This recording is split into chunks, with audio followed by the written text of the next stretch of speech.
Welcome one and all to another day here at the Damage Report. We've got some crazy news. We've got some breaking news for you. Not only continued follow-ups from the midterms of last week and a bit of a preview of some of the campaign strategy of the candidates leading into the Georgia runoff that's coming soon, but we've got word about Nancy Pelosi's political future. So there's a lot going on. And because we have a mix of all of that and then some fun news too, I am very excited to welcome back to the show Mondale Robinson. Welcome to the Damage Report. Yo, I'm back. It's good to be back, brother. This time I got a steady internet connection, so people gonna get all this work. No, it looks sharp. It looks like the connection's really strong. It's been a bit since we last spoke. The midterms have rolled through. I'm really interested to hear your views on that and on a lot of other topics. So thank you for joining us. Indeed. And for everyone at home, we do, as I said, have a lot to talk about. So in advance of that, if you wouldn't mind hitting the like button and sharing the stream, that would be great. And you can send us comments, tweets, super chats, and all that, and we'll respond as we go. But with all that said, Mondale, you ready to start the show? I'm waiting on you, boss. Okay, let's do it. Because the other night I was watching this movie.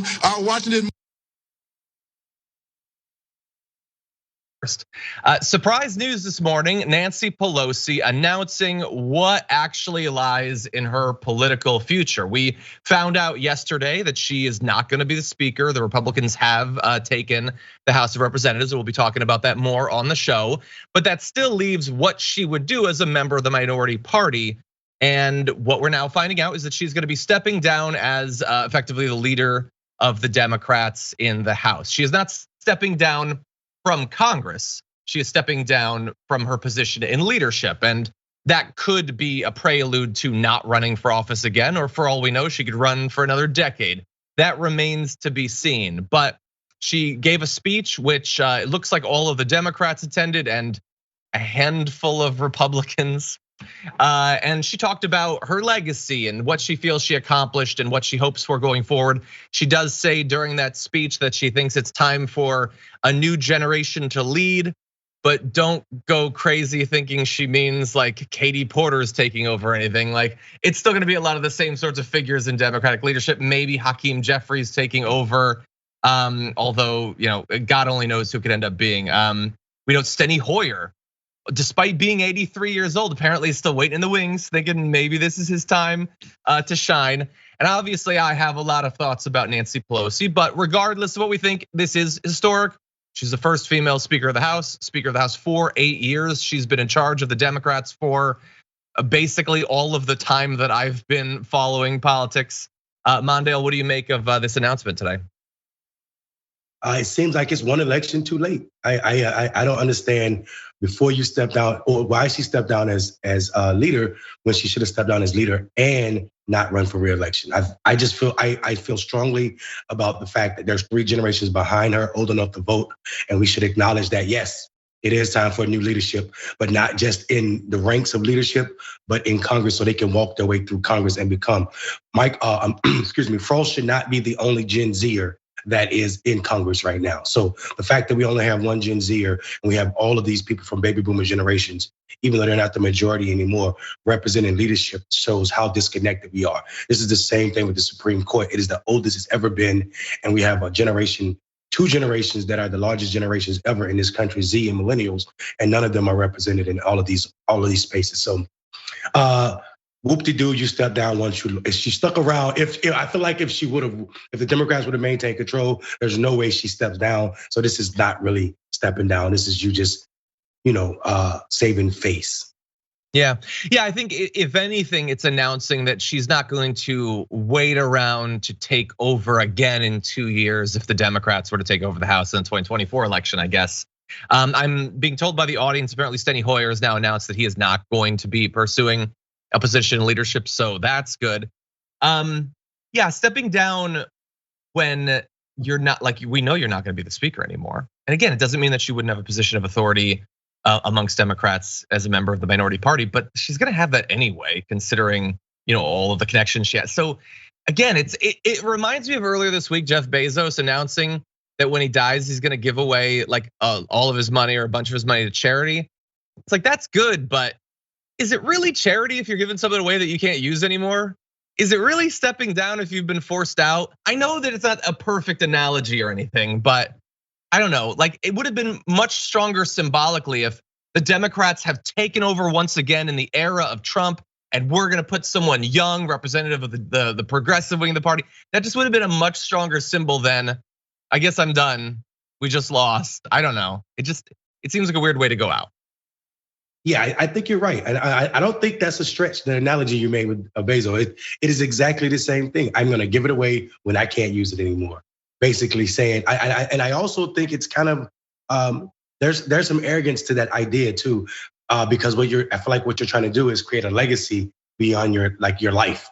So I'm not impressed with the step down. I'm glad she stepped down. Don't get me wrong, because I think there's a sentiment in Congress that Hakeem Jeffries is a shoo-in, but I think there's some radical special progressives that have something to say about it, and they're going to challenge it and make some noise. So I'm super excited, and we know in the era of Trump, progressives do better than moderates. So I'm super excited what this means or what our party can look like going forward. Yeah, I hope so too.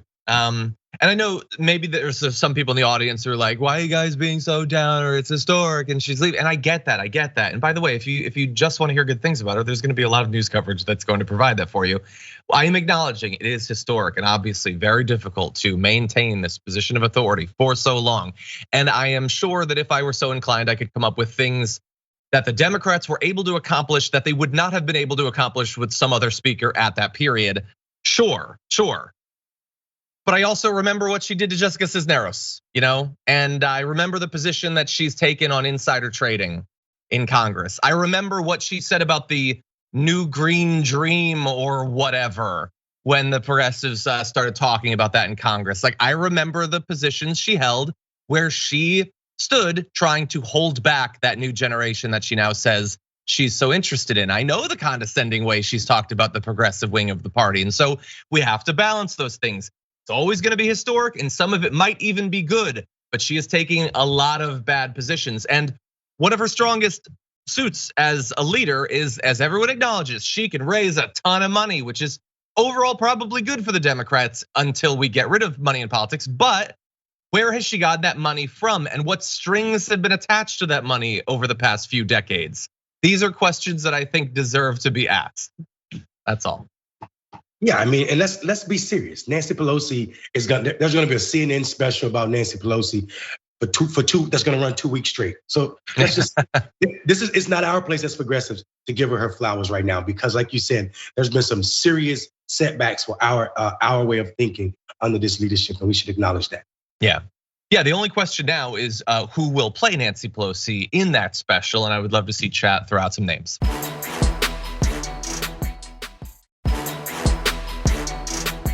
So with that, why don't we remember, I was reading a chat message. Why don't we jump into the first video of the A block?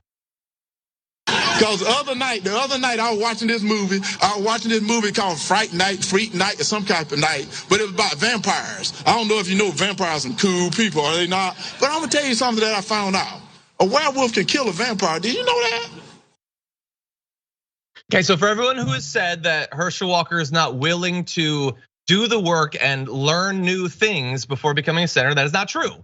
He has now figured out that a werewolf can kill a vampire, which I didn't watch the movies.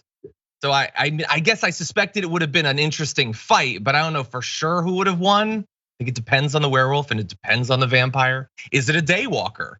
Because I'll put Blade up over any werewolf. Honestly, I don't even like Lupin from Harry Potter. I still think Blade's got it. But anyway, what he's doing here in his brief defense is making an analogy between pop culture and politics, which I actually really like to do. So I'm gonna give him a chance to do that. Everyone buckle up as he explains what it is he means with this vampire thing. I never knew that, so I didn't want to be a vampire anymore. I wanted to be a werewolf. But then anyway, as I'm watching this movie, and then you can tell how stupid it is because it's 1 a.m. So I'm watching my TV, these kids watching their TV, a vampire kill on their TV.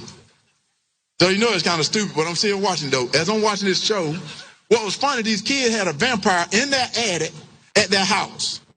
So they were watching their TV. Now I'm watching my TV, as they watching their TV, or they see the vampire killer on their TV. So they win this contest to bring this actor. Now, y'all got to stay with me. Bring this actor who's a vampire killer from that TV to get rid of this real life vampire, and they're at it. So as this actor comes to their home, he got all the right stuff.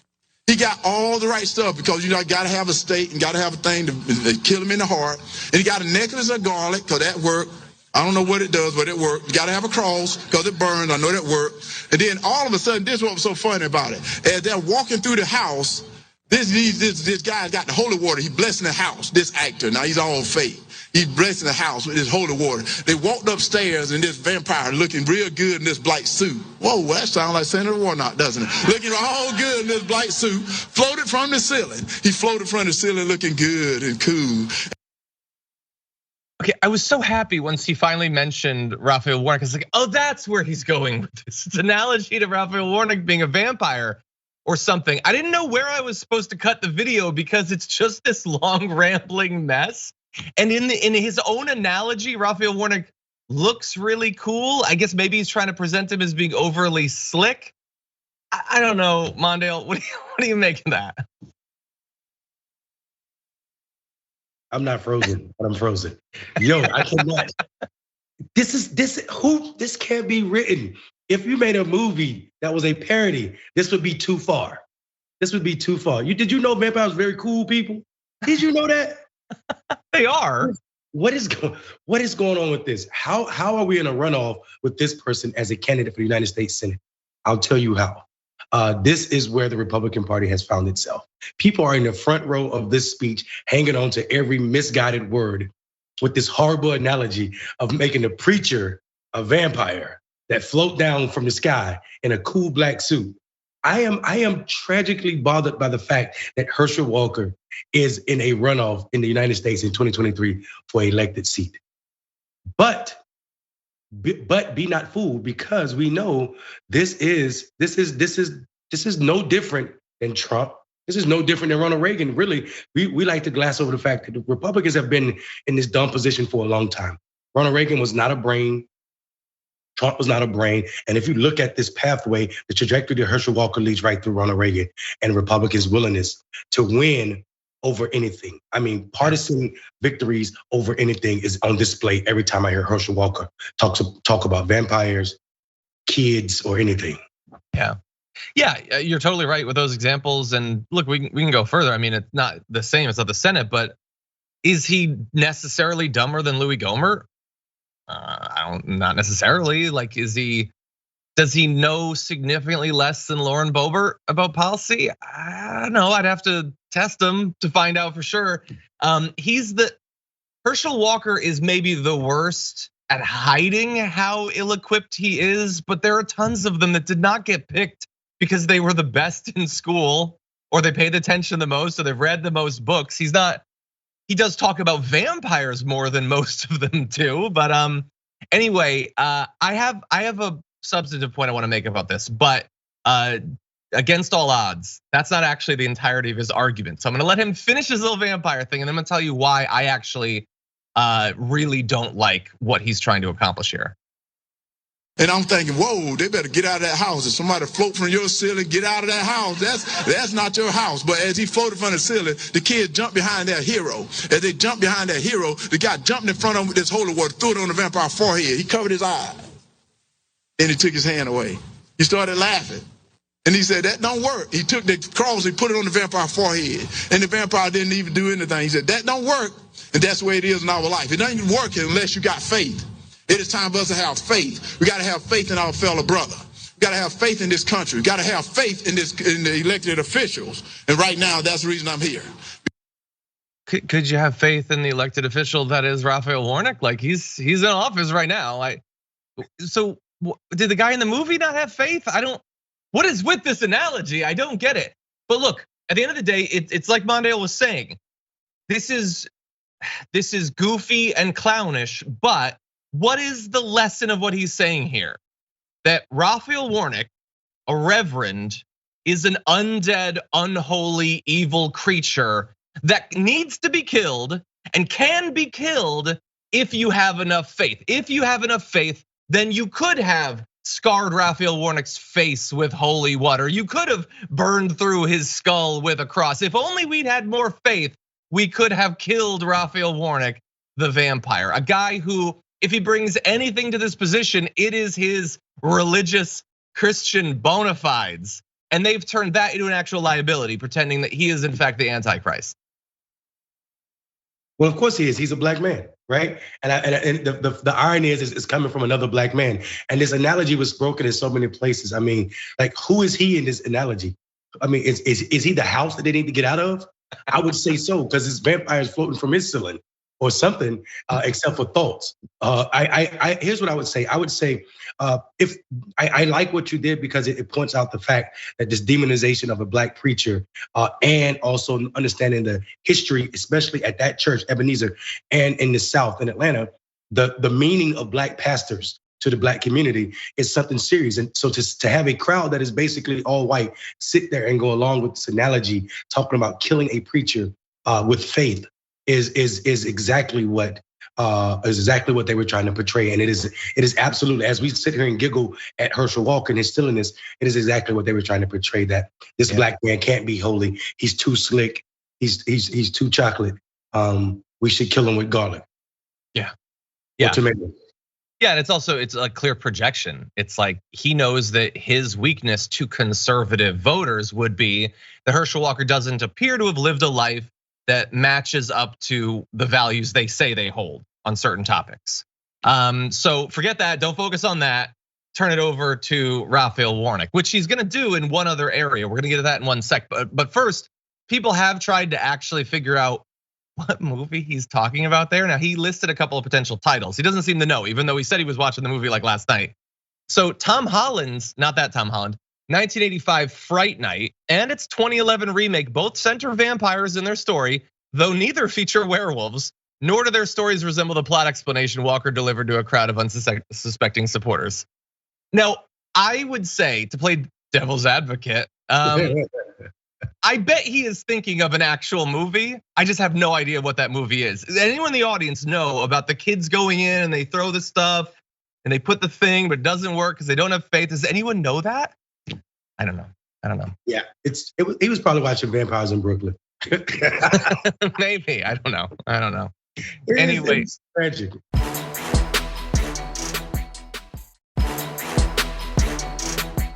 Why don't we get to the other bit of projection? Let's move to this next video.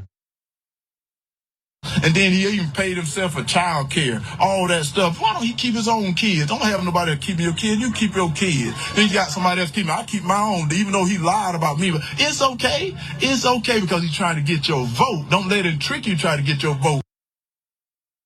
Okay, every single word of that from Herschel Walker was projection about him lying about his family to get their vote, but in particular trying to put all of the weird scandals and issues and whatever about him onto Raphael Warnock. Now, I care a lot less about Herschel Walker's secret children than I do about any of the other scandals. That's his own life. I don't see how it could possibly affect policy. I'm much more worried about him holding guns to people's heads and all of trying to deny people's rights that he himself has helped people exercise in the past. Those worry me much more. But of all of the things to put onto Raphael Warnock, it's the idea that Raphael Warnock isn't involved enough in the lives of his children. I've been kind of defensive about Herschel Walker in that area, but if you're gonna open it up and try to use that as a weapon against the Reverend, then I think it's only fair for us to turn that back on Herschel Walker.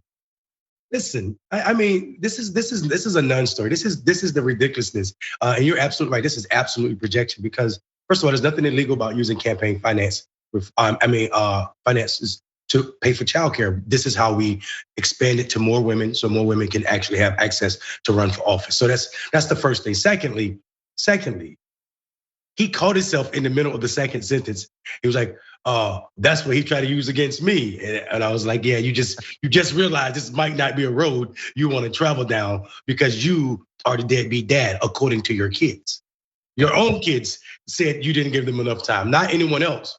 So it's absolutely It is soup du jour. Actually, this is what we have known to expect, not just from Raphael Warnock. This is a Trump thing too, where you project something that you're guilty of on the candidates you're running against, and then with a straight face deny it. And even though there's so much information to show that you, Mr. Warnock, are not guilty of it, but I am. However, I'm going to say you did it, and people are going to clap and still act like it's not true. Yeah, this is my entire problem with the entire evangelical claim on the right side. I mean, like there's some things called commandments, and I think something about lying was one of them. But I don't think that matters. I think commandments on the right, actually evangelical on the right, means you support Republicans at any cost, especially if Daddy Donald Trump said so. Yeah.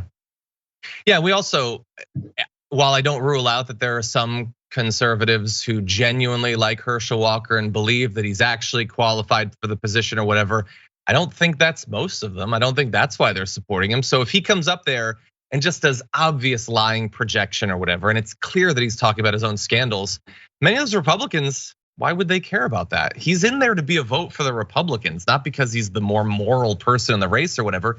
They like that stuff being flipped around, especially if in this case, it's advancing some of the racist stereotypes that they like. They like the idea of the myth of Black fathers not being involved in the lives of their kids, which is actually the exact opposite of what scientists have found.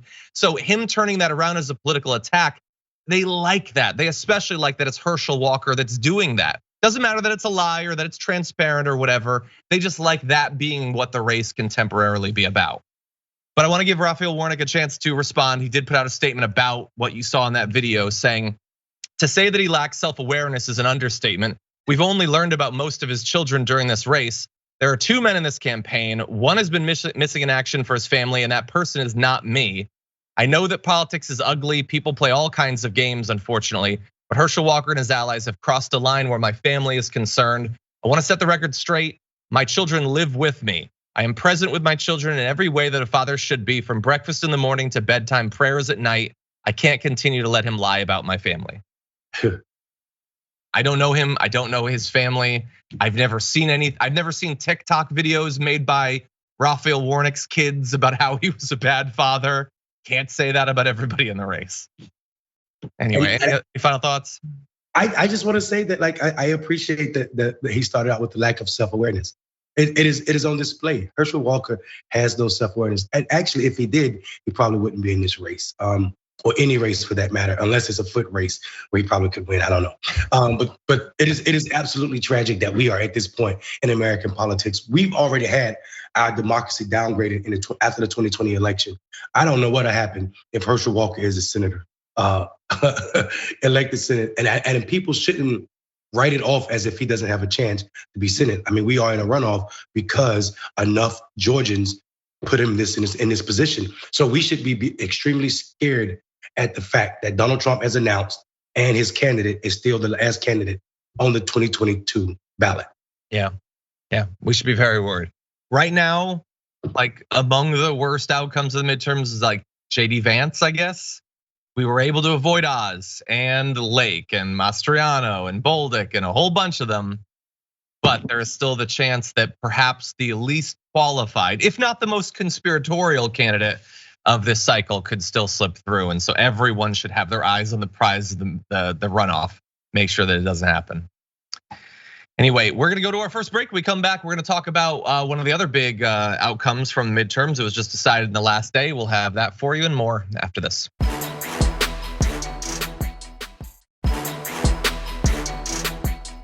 Okay, everybody, so much to talk about. Let's jump back into it. It was looking increasingly inevitable as the days went by, and it has now happened. The GOP has taken the House of Representatives. It remains to be seen how big their majority will be. As of right now, the Democrats hold 211 called seats. The GOP holds 218. That is the bare minimum for control. It is possible or even likely that they will expand that to 219, maybe 221 or 222. But either way, it is going to be a narrow majority. It's going to be, I think, historically the narrowest for several decades. And that is going to be difficult for whoever ends up being the speaker, which we now know will in fact be Kevin McCarthy. There was a bit of a battle at the last minute, but not particularly close. Kevin McCarthy is getting what he wants, at least as of right now, and he will be in charge of congressional Republicans. Now, what that means in practice is gonna be interesting to see. He's got a lot of absolute insane people who are gonna be pressuring him to launch sham investigations and try to shut down the government and impeach Biden 3 times a week, and God knows what else. Mondale, what do you expect will happen with this new Republican House? Listen, prepare yourself for cat season. We will be trying to, Kevin will be trying to herd cats for an entire 2 years. And I think the problem is, he may resign because there'll be so much stress trying to deal with this. And I think he's about to witness what craziness is. I am extremely saddened that the Republicans took the House back, mainly because it's about to be a mockery of what the purpose of the House is. And I think people are about to see the impeachment process made a joke of, investigations into Biden family members, investigation probably to Hillary Clinton emails again. We're gonna see so much harm done to this institution. It's already unpopular in this country. It's gonna be even more unpopular. Nothing productive will happen. What we can only count on is if there are any conservatives with backbones that are willing to say, we're not going this way. We already know that ain't the case. The 10 that did have backbones said so, and they were part of the ones that got attacked and charged because they said Donald Trump was guilty of what Donald Trump was guilty of, and the world got rid of them for the most part. So I am extremely nervous about where we find ourselves with the Republicans in control of the United States House.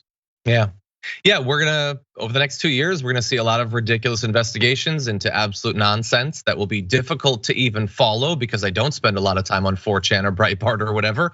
They'll have nothing to do with the actual issues facing the American people. And I think most voters won't care at all about it. And so it's gonna be an entertaining couple of years with the House. I just wanna briefly note, as they take control, why they took control. Now, they could have taken control legitimate way, running against Joe Biden, not putting forward absolute crazy people. They chose not to do that. And yet, despite losing a lot of races they could have won, they do have the majority of seats. The reason they have the majority of seats, though, is because of what they did, not on election day, but far in advance of it. As Cenk has said, the trouble for Donald Trump was that he tried to steal the election after the election. And you're not supposed to do that. That's against the norms. The way that you're supposed to steal the election is totally legally months or years before the election. And that is what they did. If you take a look at, this is a breakdown. This is just one person's estimation of the proportion of districts that were established by either neutral third parties or partisan actors. And the Republicans by far determined the most. And if you look, you can see there in Florida, here's the thing that's so subversive about what the Republicans will do. We'll cover it in the moment, but then they know that people will forget. So when the Florida Supreme Court approved Ron DeSantis's redistricting map, that effectively gave them all of the additional seats they needed to get the result that they now have.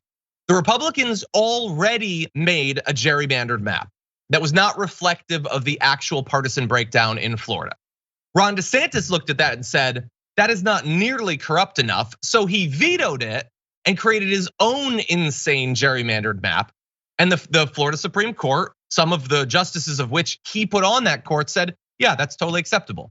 Supreme Court didn't have a problem with it. And at the same time, New York, where the Democrats tried to do a gerrymander, a partisan gerrymander, that was knocked down. So it's not that gerrymandering is acceptable or not to the Supreme Court. It really depends on who you are. That, by the way, that gerrymandered map that DeSantis came up with looks like it's gonna produce a 20-8 split in a state that is not a 20-8 breakdown of Democrats to Republicans. And along the way, they broke up multiple districts that have been held by Black members of the House of Representatives. So a lot of civil rights concerns have been raised about the racism inherent in that map. But that's what they did. It's all legal. They didn't have to hack into any machines. All they did was use the biased, rigged political structures of Florida state government, the Supreme Court, and all of that. Mondale, what do you think? Yeah, I think you're right. I think I mean we have to be honest. What DeSantis did with that map, the Supreme Court actually did approving it, was said that there are 4 black seats that we would have had easily, 4 extra black people in Congress, which probably could have helped the Democrats maintain their control. This is absolutely it's absolutely ludicrous that we in this country allow partisans to pick what districts will look like. This makes no sense. And the problem with Donald Trump is the reason Donald Trump can't have the same benefit is because you don't run by districts, you run by states. So even if he wanted to win this way, this wouldn't be his way to win because he would still get less votes, right? Yeah. So he has a problem that Congress has actually been able to outmaneuver him in. We've seen this though, like several times. I mean, before we took back the House 4 years ago, we saw Democrats getting more and more votes in Congress, 2, 3, and 4 million more votes than Republicans, and still losing. And this is exactly because of gerrymandered districts. And this is absolutely a practice that makes our democracy looks more and more foolish every time I think about it. Yeah, 100%. Well, they're in charge now. They got the maps that they wanted. And by the way, I don't want a situation where they get to do their crazy maps and the Democrats in New York get to do their crazy map. How about we don't do that at all? How about neither side gerrymanders? But we are still very far away from that sort of system.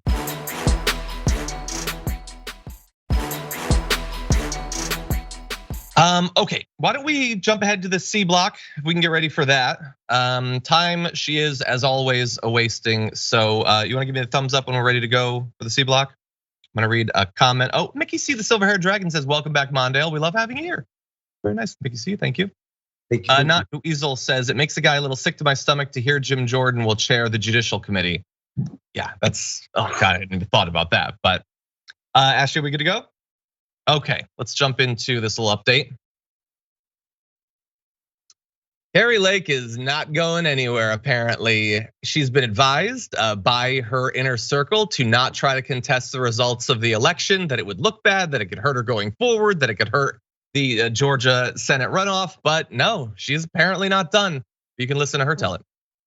Hey Arizona, Kari Lake here. I wanted to reach out to you to let you know that I am still in this fight with you. For 2 years, I've been sounding the alarm about our broken election system here in Arizona. And this past week has confirmed everything we've been saying. When we called for Katie Hobbs to recuse herself over a year ago, they ridiculed us. It turns out we were right. The fox was guarding the hen house, and because of that, voters have been disenfranchised. When we raised concerns, and I filed a lawsuit months ago to get rid of the electronic voting machines, they said we were crazy. Our election officials failed us miserably. What happened to Arizonans on election day is unforgivable. Tens of thousands of Maricopa County voters were disenfranchised. Now, I am busy here collecting evidence and data. Rest assured, I have assembled the best and brightest legal team, and we are exploring every avenue to correct the many wrongs that have been done this past week. Acknowledging that I am not a lawyer and that I don't know her legal team, I would bet every cent I have and every cent I will ever have that they are not, in fact, the best and brightest. I think they're the ones she was able to get. I think that's what it is. So she's going to challenge the results. I don't know how far, exactly in what forum. Are they just going to try to sue and then it doesn't go anywhere? Are they in the end actually going to try to take the Capitol? I don't know, but she's not ready to concede just yet, Mondale. Yeah, listen, John, I gotta be honest. This is perfect for lawyers. Donald Trump has made lawyers so much money, and his acolytes are starting to do the same thing. And this is so tacky on her behalf. First of all, have you noticed how no one on the MAGA movement complains about election results when they win? I've noticed that. Yeah. There's never a problem for MAGA people when they win elections. It's only a problem when they lose. We have a word for that where I'm from, and it's called, well, I can't say it on air, but anyway, we'll just leave it. We'll just leave it at the fact that Kari Lake, among a lot of other people, are making a mockery of democracy so that they can have what they want, and when they don't get it, they can try to hold on to their relevance if there's anything such. The tragedy of all of this is, I'm a tad bit petty. I'm trying to get her to sit down with Skip from Harvard and do that DNA thing on and figure out who she is, because I think she's a black woman passing. I have no idea. So passing, let me tell you, John, passing is when a black person looks like they can be white, and they can pass as white. If you just look at the pictures, this is on Black Twitter right now. We're just making this joke. I saw this morning, yes. Please, guys, do not take me serious. I am joking.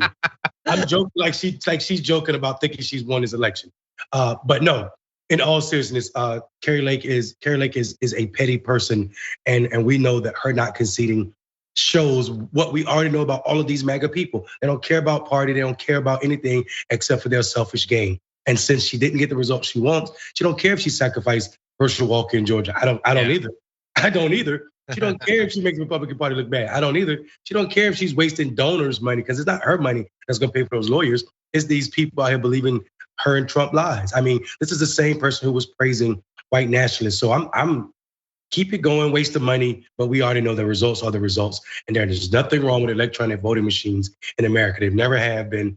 And people are saying and presenting this as an argument. And what's happening is they're creating distrust in their base, not our base. That's their base. So they're jeopardizing future Republican candidates with this. Donald Trump already did it when he told them don't vote early. Thank you.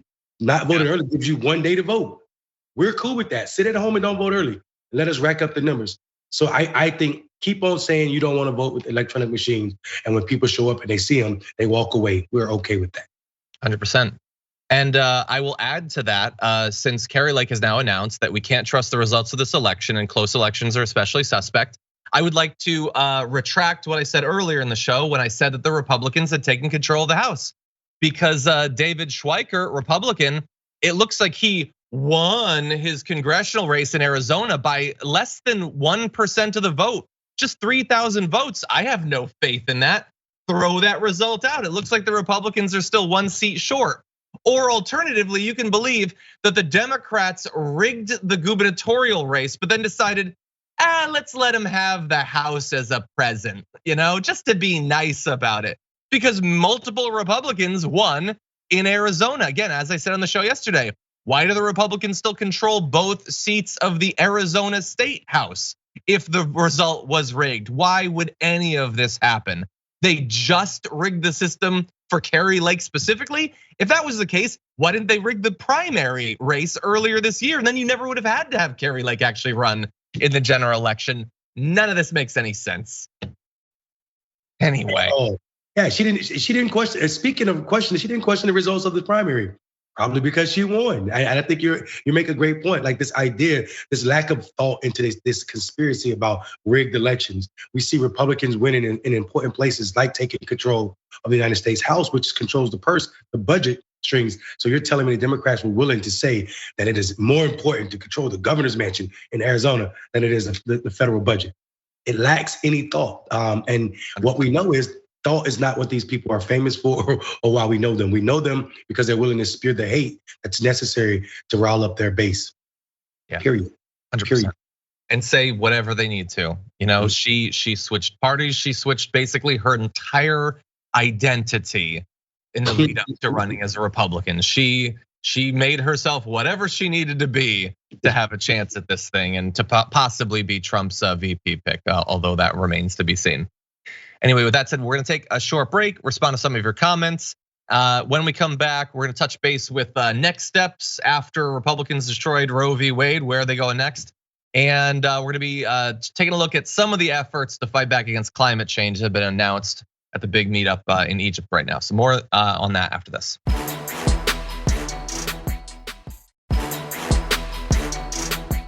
Okay, the hour is quickly running by. Let's see what else we can cover. Starting with this.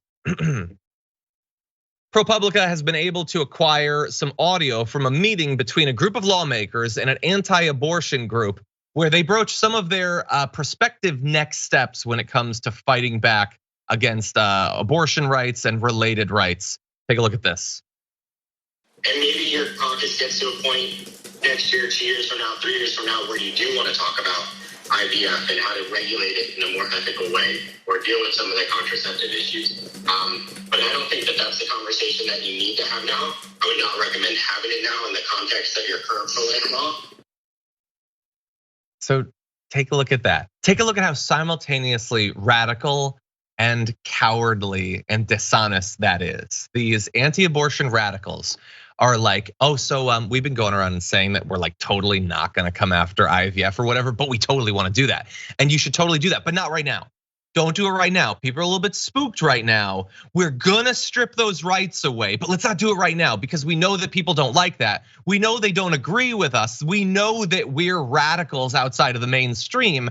We still wanna strip those rights away because we don't care about democracy. We don't care what people think about this, but let's be very hesitant right now. It's just so underhanded, Mondale. It is. This is what, what is.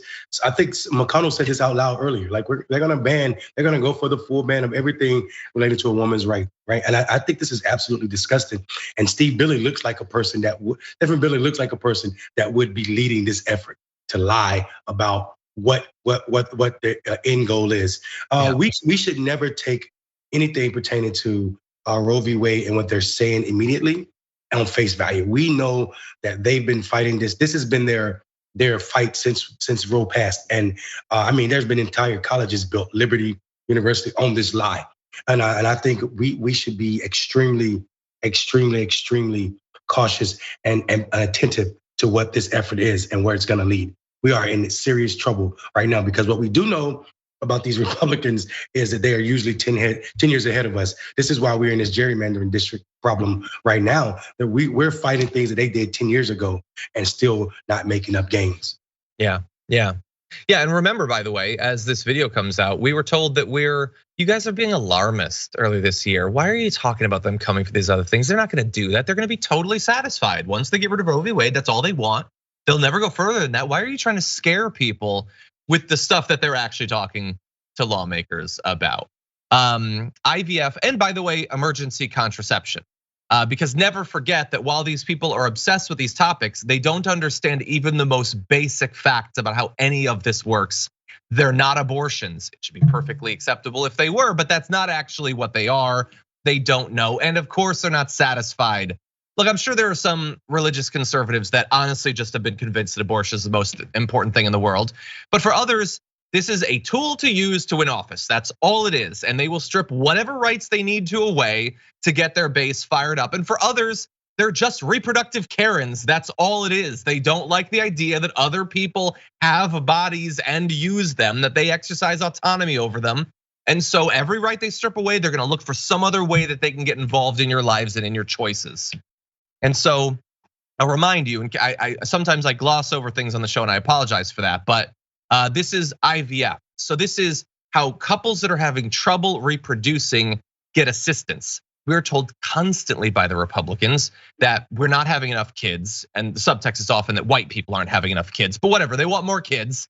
The sperm count is going down. We were talking about that on the show yesterday, but let's get rid of the thing that will actually help these couples to reproduce. That is how insanely radical these people are. And look, I think it's great that we're seeing this because I think they are gonna be savvy enough to at least hold off for a little bit. I think some have learned the lesson that going so hard against abortion hurt them in the midterms. That's not enough to stop them from trying to outlaw it. So I think they're gonna be pushing for this stuff, but I don't think they're gonna be making a big deal out of it vocally. I think they're just going to go to state legislators and try to get this stuff passed without making a huge deal out of it. And that's potentially even more dangerous. Any other thoughts, Mondale? Just that, I would be remiss if I didn't remind people when I hear "Make America Great Again," and then I also see this stance on anti-abortion. It always forces me to go back to when it was 1840 when it was stigma free to have an abortion. Women basically had there was no stigma around women having abortions in 1840. So when I hear "Make America Great Again" coupled with this anti-abortion rhetoric, I'm thinking these people want to go back to when I was a slave, or at least my ancestors were, and there was nothing great about that.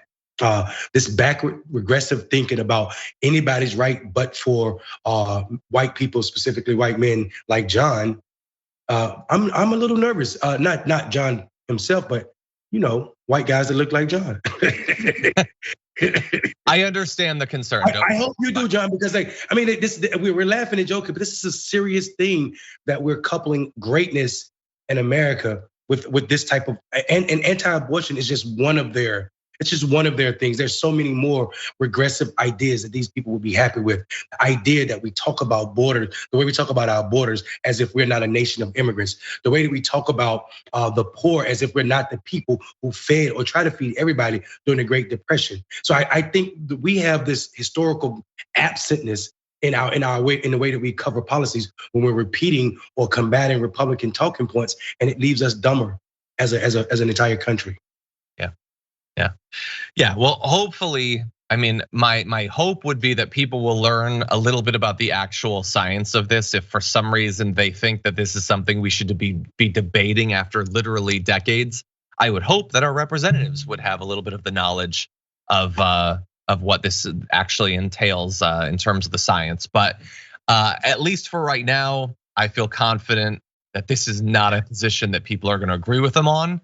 So we need to make sure that we stay vigilant. That does not mean they're going to be going for these rights. We need to make sure that our defense is just as vigilant.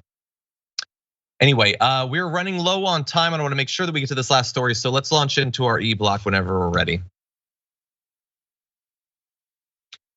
Bolsonaro is out. Lula da Silva will be the president of Brazil, and that is consequential in a lot of different areas, perhaps none more so internationally than when it comes to climate change. And so Lula da Silva has gone to the currently ongoing COP27 meeting in Sharm el-Sheikh, Egypt, and he's announcing that Brazil is once again going to be part of the solution when it comes to climate change. Take a look at this. I want to take advantage of this conference to announce that climate change will have the highest priority in my government. Under climate skeptic Jair Bolsonaro, deforestation has risen to a 15-year high, with 41,000 square kilometres of Amazon lost over his 4 years in office. Hailing his election victory as good news for the Amazon, Lula vows to break with the legacy of his predecessor. There will be no climate security if the Amazon isn't protected. We will spare no effort to bring the deforestation and degradation of our biomes to zero by 2030.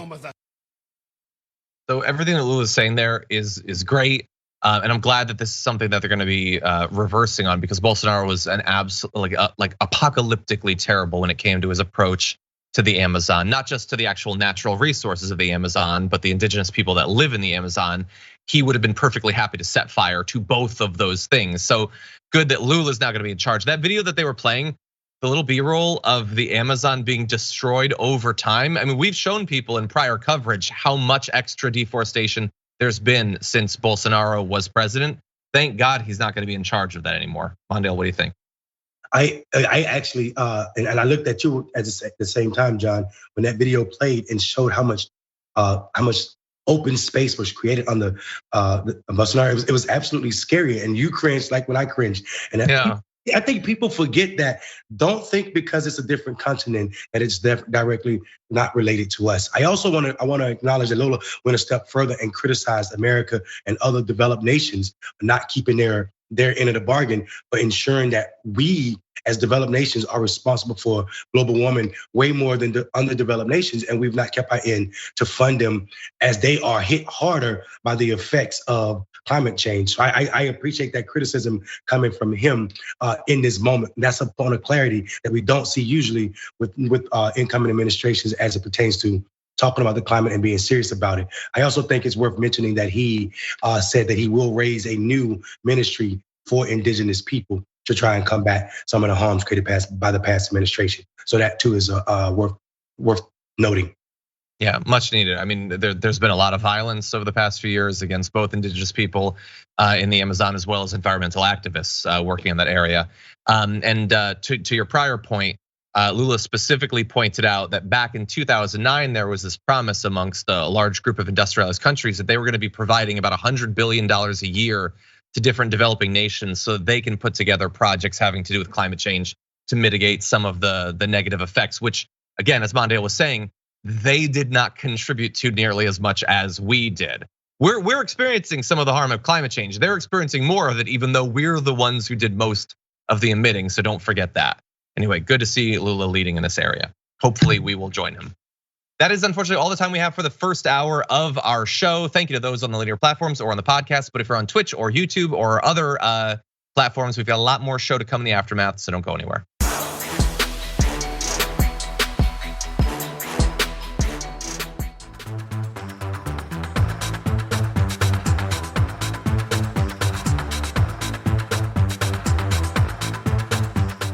Thanks for listening to the full episode of The Damage Report. Support our work, listen ad-free, access members-only bonus content, and more by subscribing to Apple Podcasts at apple.co/TYT. I'm your host, John Adarola. I'll see you soon.